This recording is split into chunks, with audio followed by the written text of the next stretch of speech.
Good afternoon. So council, we're here for one case, Donald Trump versus the United States. We're familiar with your briefs. We've read them, the authorities cited in them. We've looked at the portions of the record that we need to review. So you have limited time this morning. You should feel free to get straight to the heart of your argument. We're probably going to have some questions. If the red light shines, I want you to be mindful of the red light. It's time to stop. But if you're finishing an answer to a question from the court, you can finish that answer without losing any rebuttal time for the side who has rebuttal time. So, Mr. Joshi? Yeah. Thank you, Your Honor. May it please the court. Sopan Joshi for the government. The district court entered an injunction preventing the government from using documents that were lawfully seized pursuant to a lawfully issued warrant in the course of its criminal investigation. And that extraordinary judicial intrusion into a core executive branch function should be reversed for three reasons. One, the district court should not have exercised its equitable jurisdiction over the case to entertain plaintiff's motion in the first place, as I think the state panel in this case recognized. Second, we don't think plaintiff has demonstrated and can't demonstrate a likelihood of success on the merits to warrant the extraordinary injunction that was entered. And third, at all events, plaintiff hasn't demonstrated and can't demonstrate any irreparable injury that would warrant the extraordinary injunction. Now, I can first turn to the exercise of equitable discretion to entertain the plaintiff's motion in the first instance. As I think the state panel recognized— Is there any precedent for exercising equitable jurisdiction in a pre-indictment scenario where there's no showing that the seizure itself was unlawful? We have been unable to find a case in which that has happened, Your Honor, and I don't think plaintiff has identified one in his briefs either. And in a way that makes sense because Rule 41, as you know, is a rule of federal criminal procedure, and so the natural place to raise that would be in some kind of criminal proceeding. And so this court, with the Fifth Circuit binding precedent, but other courts as well, including the Eighth Circuit, the Ninth, and others that we've cited in the briefs, have made clear that when someone is seeking the return of property pre-indictment, pre-initiation of any kind of criminal process, the appropriate way to view it is through this anomalous jurisdiction, and I think the adjective anomalous is important. It's supposed to be extraordinary. It's supposed to be rare. And for that reason, they have limited the availability and the exercise of discretion to cases where there is, I think the case is called a callous disregard for rights, and I think this court in binding precedent has recognized that. It seemed to me the callous disregard for constitutional rights is a little more of a showing than just that it was an unlawful seizure. I mean, it could be debatable whether the seizure itself was unlawful. A callous disregard for constitutional rights is even a higher burden, I would think. But my question was, has there ever been an exercise of this kind of jurisdiction where there's no showing that the seizure itself was unlawful?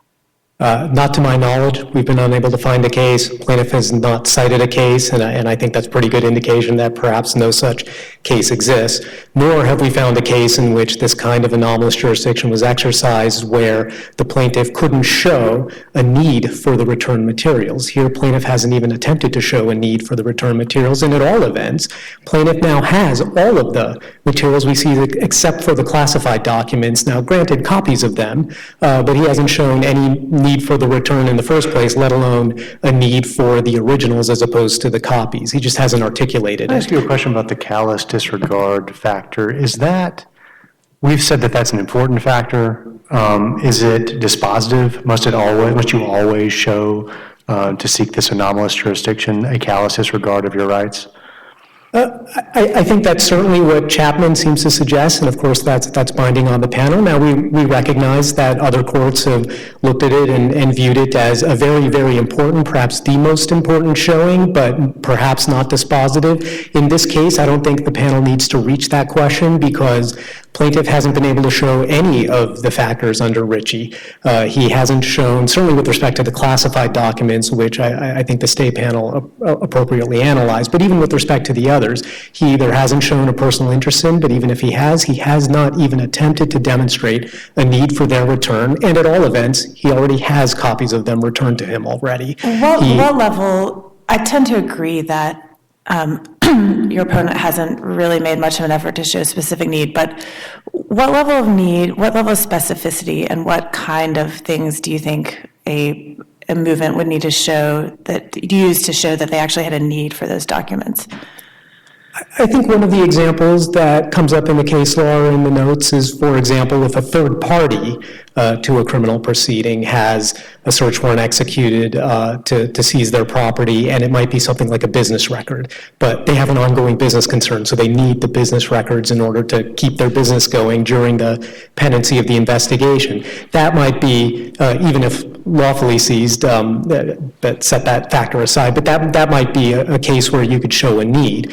But of course, Rule 41 itself emphasizes that reasonableness is the touchstone, and if the government needs it in an investigation, then the continued retention of it is reasonable. That said, Rule 41 also recognizes, and the government fully accepts, that reasonable accommodation should be made. So if a plaintiff can make the showing of the need in addition to the other factors, the government should, of course, attempt to accommodate that while also making sure the government can use it in its investigation. And the express text of Rule 41 says that. And here, again, I want to emphasize, plaintiff has now access to all of the documents except the classified ones. And what about adequate remedy? I think some of the cases in other circuits may go back and forth on whether a motion to suppress in an eventual criminal trial is an adequate remedy. Do you think that will always be an adequate remedy, or are there some situations where that might not be?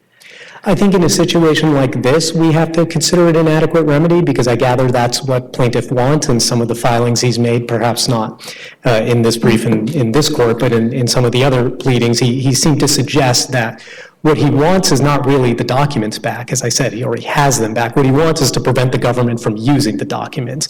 And I'm not sure that would ever be a valid justification. I think the proper remedy at law would be in the criminal proceeding to file a motion to suppress, file a motion for use and, derivative use, suppression of the evidence, fruit of the poisonous tree. I mean, these are all doctrines that have been developed in the law to address exactly the concern Your Honor raised. And so I think that would be the adequate remedy. Now, I concede that, again, in a case where it was, say, a third party who just needs the documents back to, run his business or something like that, then we would accept that a Rule 41 would be appropriate. But obviously, we're very, very far away from that here in this case. I have a technical question.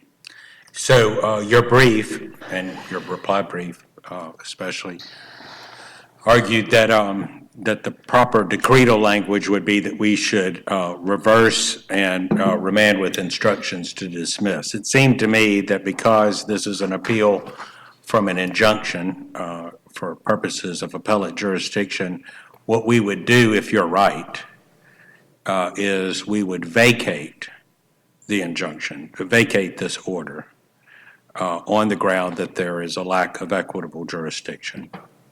But that would be it. What we would have jurisdiction over is not the entire case. We have jurisdiction if we have jurisdiction, right? If we have it, it's over that order granting an injunction. Isn't that right? Technically, instead of reverse and remand with instructions, it's really just vacate.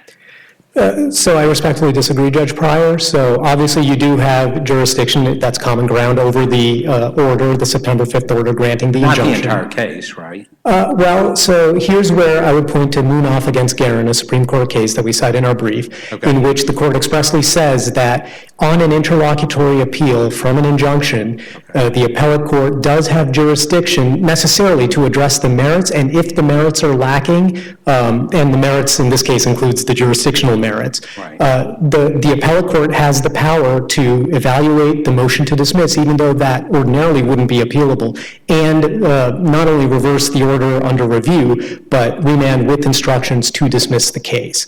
And It's really not reverse, though, it's vacate, isn't it? I suppose that's correct, although I think ordinarily vacate is exactly right. You would vacate that order so that the Yeah. injunction is no longer binding. I think oftentimes you can reverse the order to make clear that you're not vacating for the purposes of like new factual findings or reevaluation of some factor. You're reversing on the ground that because there's no jurisdiction, there's actually no possibility of there ever being a valid entry of an injunction. So I will look at that case, and it would seem to me that if you're right, then what we're really talking about is a middle position. That is, I was right about vacate, but you're right about the authority to remand with instructions to dismiss. I mean, and ordinarily, if a district court lacks jurisdiction, that's what we do. We vacate and remand with instructions to dismiss, right? Fair enough, and I'm not going to fight you too hard on it. If what the language says is vacate and remand with instructions to dismiss the case, I think we would be perfectly happy with that And outcome. so what you're saying is we, in your view, if we decide that there was not equitable jurisdiction over this claim in the first place, we wouldn't need to go through any of the bases of jurisdiction for the injunction or the special master or anything like that. The dismissal of the lack of jurisdiction over the case as it would resolve all the questions in your mind. Is that right? I think that's right, because plaintiff filed this extraordinary motion to kick off these proceedings. It's not even a complaint, it's just a motion for judicial oversight of an executive branch investigation. And if you find, as we're urging you to, that under binding circuit precedent, it was an abuse of discretion to exercise equitable jurisdiction over that motion, then that would resolve the entire case. That's exactly So right. just to be clear then, that line of reasoning avoids the supplemental jurisdiction issue entirely. I believe it does, yes. But of course, as we point out in our brief, if you do have to reach that issue, we think this is clearly inextricably intertwined, as I think the state panel recognized with respect to the classified documents. I think the exact. Let's just say that we do have to reach the supplemental jurisdiction issue. What distinguishes this appointment of a special master from sort of the mine run of cases where a district court is evaluating a discovery dispute, something like that, tells one side, don't look at these documents until somebody else has a chance to review them? What distinguishes this case from that? The entry of an injunction, right? That it sounds like a formality, but it's actually a very real thing. We can be held in contempt for violating the injunction, and Congress has directed in 1292A that an injunction is something special. The Supreme Court held recently in the Taggart case that the word injunction brings with it the old soil, and it brings with it all the common law backdrop of what an injunction is. And So let me just give you just a hypothetical and just see what this means. So let's say I'm a district court and I'm adjudicating a dispute between two parties.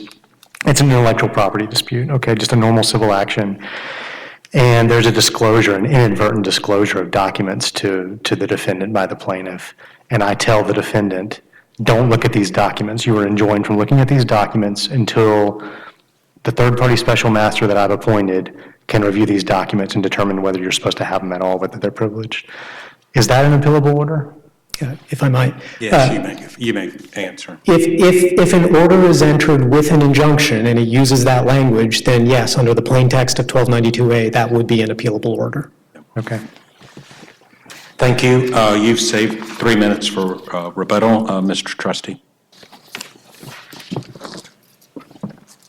May it please the court. My name is Jim Trustee. I represent the appellee. Pleasure to meet you. Your Honors, as to the issue of equitable jurisdiction, I think some context is necessary. I think that some actual process here needs to be described because I don't think that the appellant's briefing has fairly captured the thoughtfulness of the process established by Judge Cannon and where we are. You heard my question for your adversary. Are you aware, can you cite me a single decision by a federal court other than this one where a federal court has exercised equitable jurisdiction in a pre-indictment scenario, reviewing a seizure where there's no showing that the seizure itself was unlawful? Your Honor, not in the context of an immediate, fully formed motion that indicates that, in fact, we know this to be an unconstitutional seizure. I agree with the court's premise that there's not case law. I would start with the broader premise, which is there's also not a situation in the history of this country where a sitting president authorized a raid of a presidential candidate's home. So we have some initial context. Do you think that raid is the right term for execution of a warrant? Or execution of a warrant, that's fine, Your Honor. I apologize for using a more loaded term. But what I would suggest is that Judge Cannon looked at the Ritchie factors, and she ruled, obviously, that in 3 cases, and I'm going to come back to the importance of callous disregard in a moment, exactly where that kind of fits in the scale. Well, it's the first factor, and she found that it wasn't satisfied, and your brief doesn't even attempt to argue that it was satisfied. Understood. And what that reflects ultimately, Your Honor, is we're in a position where we're in a process that this judge has created. It is not prejudging that relief will be available in the grand scheme of things under Rule 41G or under the Fourth Amendment. It is an initial moment of use of equitable powers to allow the parties to... It seems to me the entire premise of the exercise of this extraordinary kind of jurisdiction would be that the seizure itself is unlawful.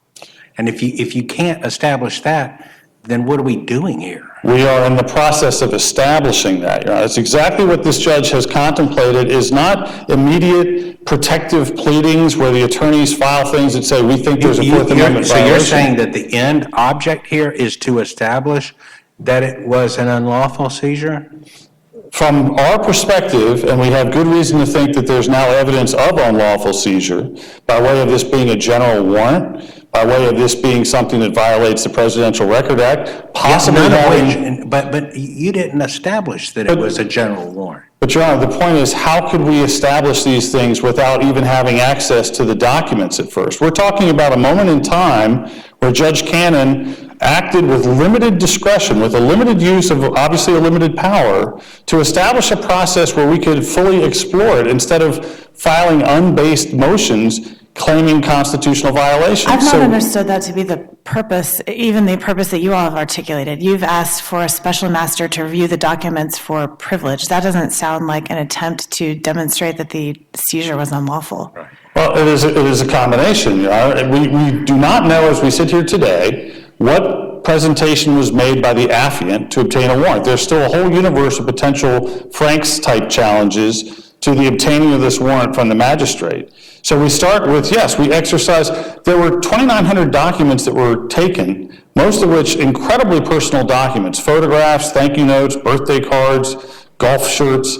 We didn't know that at the time that we initially met with Judge Cannon. We knew there were concerns about the overreaching nature of this warrant, of the execution of this warrant, but we still don't know what's in the affidavit. So, do you think it's rare for the target of a warrant to think that it's overreaching?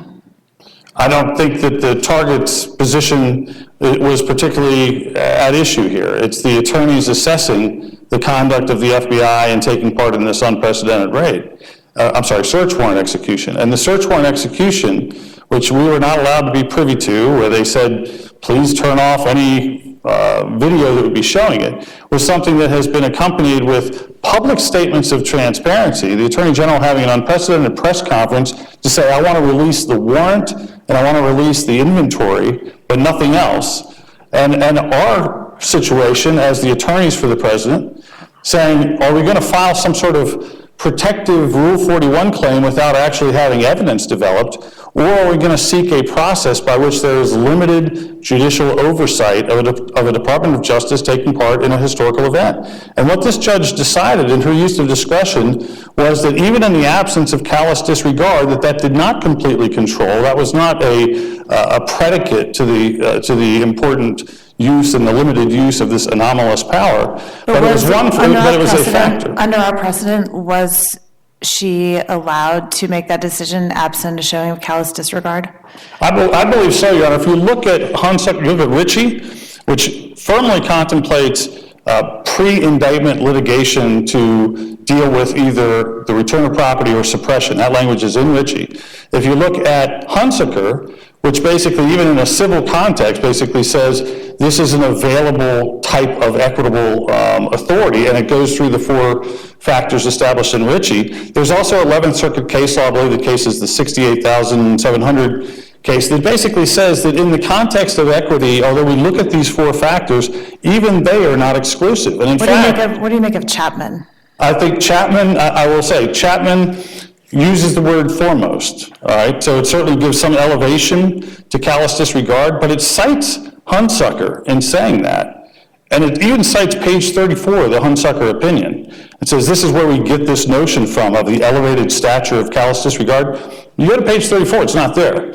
So I'm not sure what was going on, how they kind of paraphrased foremost into citing something in Hunsucker that's not there. Also uses indispensable.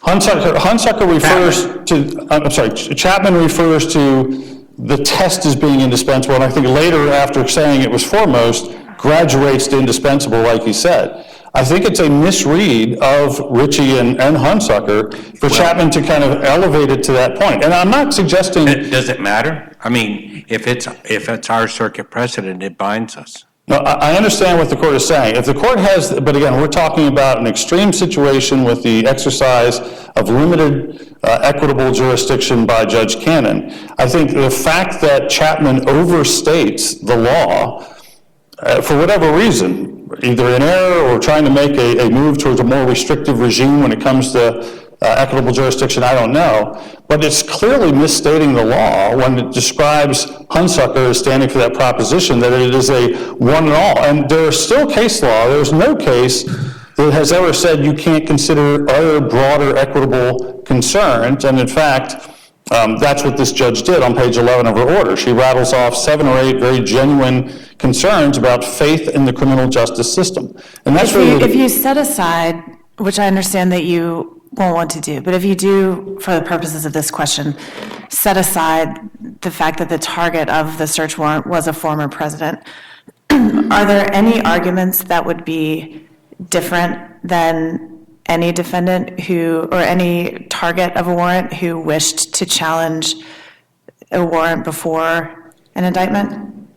Your Honor, what I would say is that we're not looking for special treatment for President Trump. We are recognizing there is a context here where no president has been... I don't know that that's particularly responsive. The question was, set aside the fact that the subject of the warrant is the president. What's to distinguish this from any other subject of a criminal investigation? Other subjects of criminal investigations have the exact same Fourth Amendment rights as executed through Rule 41. Your answer is there is no difference.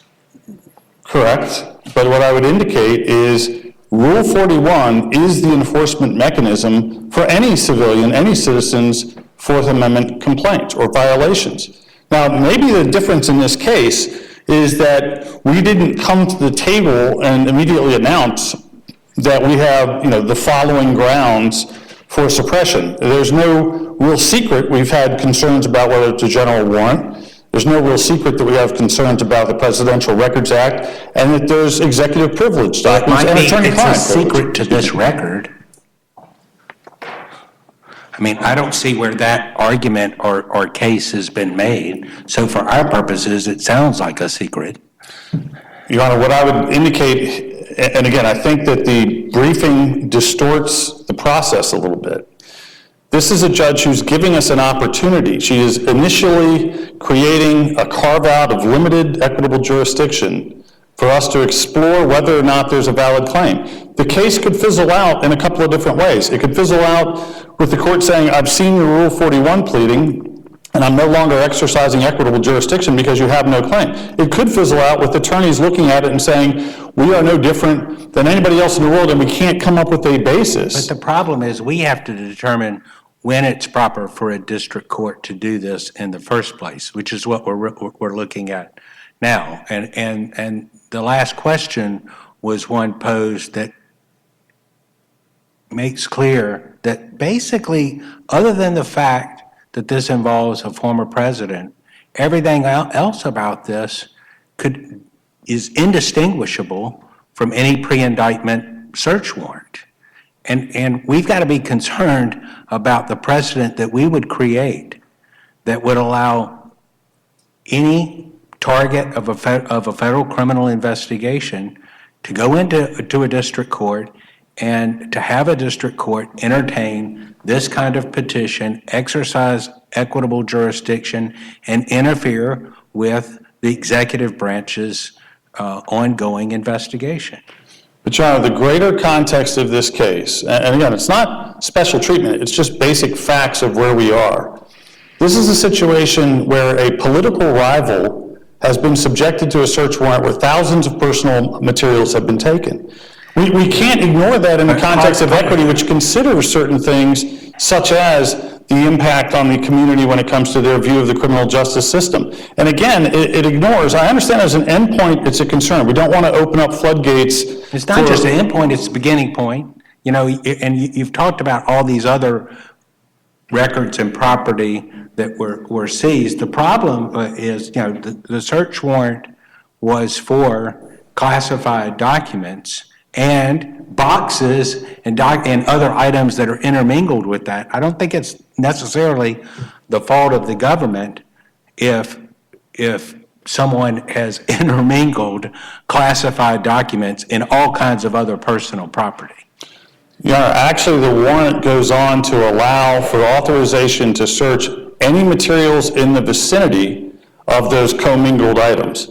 So this was carte blanche. This is why they took golf shirts and pictures of Celine Dion and things that were pre-presidential and things that were post-presidential. The reason they did that, from how we look at it at this point, is because they had carte blanche from a magistrate to do a general warrant. It required no real discretion in their seizures. So there is a viable initial Fourth Amendment concern. The reason that's not on the table is by design, which is this court said, let's go through the process. Let's identify documents that might have issues. Let's identify whether there are theories to pursue from the appellant's side. Here's why I didn't see anything like that was in an argument from you all that this search was undertaken in a callous disregard of the target's rights. Right. Now, I understand we are kind of stuck with the record from September 5th, which was when the judge made a finding that there was not a callous disregard. My starting point is things have changed. And you We've now haven't seen changed, 20 and you haven't 29 challenged it. We were not in a position to challenge it at that point. Because you hadn't made a record that would allow for a challenge for it. Right, and what this vehicle has done in extremely unusual circumstances, because I don't think that a ruling allowing the limited discretion of appointing a special master to sift through documents and entertain Well, but a Rule the issue 41 here is the motion. injunction on the government's use of the documents, right? I mean, it's not necessarily the special master appointment, but it's the fact that the government hasn't been enjoined from using the materials that it collected pursuant to a search warrant. And the injunction, frankly, is almost the most overblown part of the litigation, because from the government side, when you just step back and think about this, they had 100 or so classified documents. They indicated we want to be able to continue our investigation. Okay, that was allowed through the stay, so they lost very little time on the stay based on that. We're talking about whether they're somehow prejudiced in building whatever case they're trying to build by not having access to the Celine Dion photos, the thank you notes, the other things. I mean, it is not realistic for the government to complain that this has hobbled their ability to investigate. They've had months before the seizure, months after. They know what's in that collection of items that were seized. They've even just recently appointed a special prosecutor, which generally means it's not going to be resolved in the next couple of days. So the prejudice is so overstated. Now, it's not to say that you don't have jurisdiction to talk about the injunction, that you don't have the ability to even overturn the injunction, but there's literally no harm to the government from not being able to access those documents. And so if this court reaches a conclusion that the injunction, I'm sorry, I see I'm out of time, but if I can just finish the answer. You're answering a question from the Okay, court. thank you. If the injunction is the heart of this court's involvement, then we're all going to be able to live with it. But what we're trying to prevent is the amputation of a thoughtful process based on some of the factors in Ritchie, which is not exclusive under the 11th Circuit, and other factors articulated by this judge that allow for this incredibly unusual case to permit that limited moment. It may fizzle apart. She may reject jurisdiction at the end, which she The can problem still with all do. of that, though, is that you view the injunction as the most overblown part of this, but think of the extraordinary nature from our perspective of an injunction against the executive branch in a pre-indictment situation. I mean, under the separation of powers, the judiciary doesn't interfere with those kinds of prosecutorial and investigatorial decisions, right? I understand. And the whole nature of this kind of jurisdiction is it has to be extraordinary, which is why I was asking, are you aware of any authority where it's ever exercised where there's not at least an initial showing that the seizure itself was unlawful? Right. My answer to that, Your Honor, is simply, this is an extraordinary case to start with. It is deep in the process of using the special master to resolve these issues with a hearing in 9 days and a scheduling deadline of filing any Rule 41 by the middle of December. That net effect is maybe 100 days of delay to the executive branch when it comes to the access of literally the 2,900 mostly personal types of documents. The harm is little. The hesitation is completely understandable in terms of creating precedent that allows for injunctive relief to freeze the government in its tracks. I understand that. I would just suggest that equity, the good and the bad of equity is that it has flexibility to address the problems at the table. But my final point on that is simply that we're in a position where we could not in good faith file all of the things that might ultimately be filed without developing a record. And that's what's happened since September 5th. And that's where we are I'm going to right ask you a now. question about the timing, just. Sure. So you laid out a little bit about the timing leading up to this moment. What is going to happen going forward with the special master's review? And I guess to put a point on this, when would this appeal of the injunction be mooted? When could it be mooted by something that would happen in the underlying special master review or litigation in front of the judge? So the special master has summoned us to Brooklyn again on December 1st, and it's called a status conference, but that basically means a resolution of the remaining documents. We had about 2,900 documents. We're down to, I think, 930 where we disagree, but big swaths of that will be decided with a legal ruling rather than kind of a one-by-one look at the document. So I think that When you say you disagree about what? whether or not executive privilege applies, whether or not attorney-client applies on one document, whether something can be deemed personal or presidential. And I understand some of that doesn't affect trial usage, but some of it will affect access by the trial team. The Judge Cannon set a tight deadline for Judge Deary to make reports and recommendations by December 16th. So my understanding is right around late December is when you'd have resolution of all these documents. I hope that answers Judge Brasher's question. Sorry, if there's no other questions, I'll step down. Okay, Thank you. rebuttal?